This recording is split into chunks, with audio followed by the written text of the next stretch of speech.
What's up, Womack Nowstalgia? Dave here with a review of Another Simple Favor, the comedy mystery film from Paul Feig, the sequel to 2018's A Simple Favor, once again starring Blake Lively and Anna Kendrick. I went into the original Simple Favor with no expectations, just a general interest in what Anna Kendrick was up to. Paul Feig, capable, experienced comedy director. Let's see what this is about. And it definitely was, I think, a pleasant surprise, pretty modest hit in its own regard. And if you look back on it now, it's probably the most interesting movie that Anna Kendrick has done post Pitch Perfect.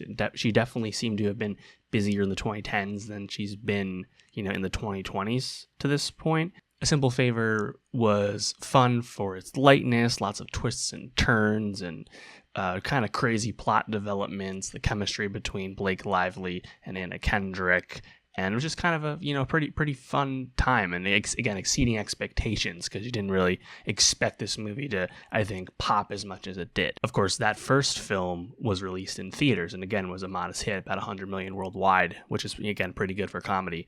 And flash forward now to 2025, 7 years later, and the sequel is being released directly to Prime Video, which feels like a missed opportunity for sure, because on a part of the first film's success, that's one thing, but also Blake Lively also is in the news consistently right now due to everything going on between her and Justin Baldoni. And the character that Blake Lively plays in this film, characters we should say, and how crazed and off the wall they are.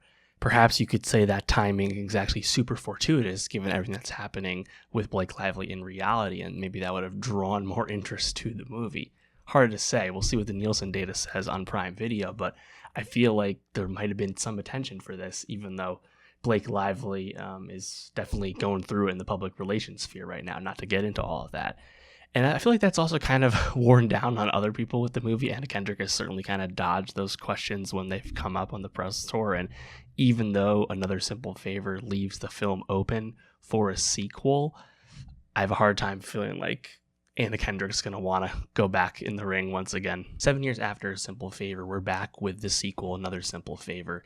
And while the chemistry and charms between Anna Kendrick and Blake Lively remain, this film very much feels like a lesser version of its predecessor. The twists and turns and mysteries of the original feel a lot less fresh this time around, and there's nothing really new being done with those plot dynamics to make this film kind of stand out. It very much feels like just a lesser version of the same story dynamics. Despite everything happening with Blake Lively in her personal life, this is one of her better roles in recent years because she gets to play multiple characters with different personalities and gets to, I think, have a lot of fun in the role. Anna Kendrick also is pretty at home with this material, and their interplay remains the best stuff here, but I got really tired with the plot as it got pretty straightforward and predictable, which is not something we want to expect from a movie that's supposed to have lots of twists. If you like something like Only Murders in the Building, this might be for you, but again, you might want to watch those first seasons before you watch the new season, just like you'd rather watch A Simple Favor before you watch the sequel.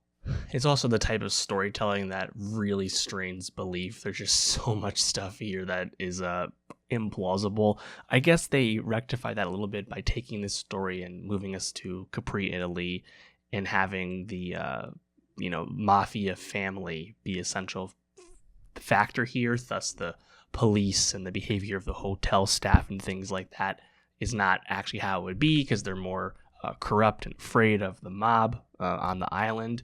I guess that's actually kind of clever, but I thought everything with like Blake Lively's mom and her aunt played by Allison Janney, I thought all that stuff was pretty weak. Kind of disappointing that Henry Golding isn't in the movie too long.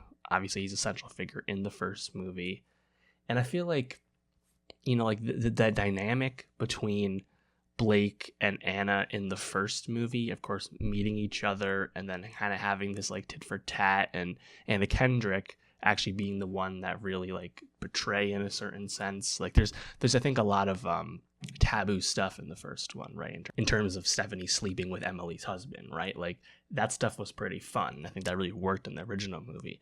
This time though, like the whole like Emily's bringing Stephanie to Capri to be her maid of honor after getting out of prison. Like, I don't know. It just feels really like strained, and I just didn't think the script was that impressive. You know, thinking about like what Paul Feig's been up to lately, I think we're in a bit of a fallow period, honestly, from him. He hasn't been too impressive since the last Simple Favor. Of course, he has quite the impressive comedy resume overall, but I haven't been the biggest fan of his most recent work. That said, I am interested in Paul Feig's upcoming next film, which just finished shooting The Housemaid, opening in December this year, starring Sydney Sweeney and Amanda Seyfried. Hopefully that pans out well. And, you know, another Sydney Sweeney comedy film after Anyone But You, promising, let's hope. But yeah, another Simple Favor. Like, I'm curious if this film is kind of like almost being like sent to die by Amazon. Like, this is kind of getting dumped on Prime Video the same weekend as Thunderbolts.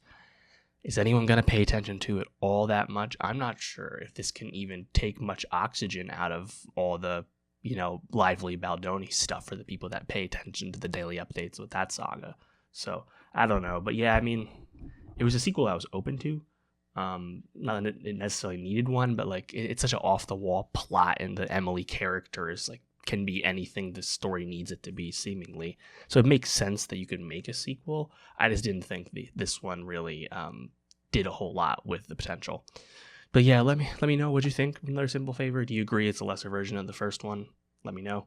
And for more movie reviews, subscribe, and I'll see you next time.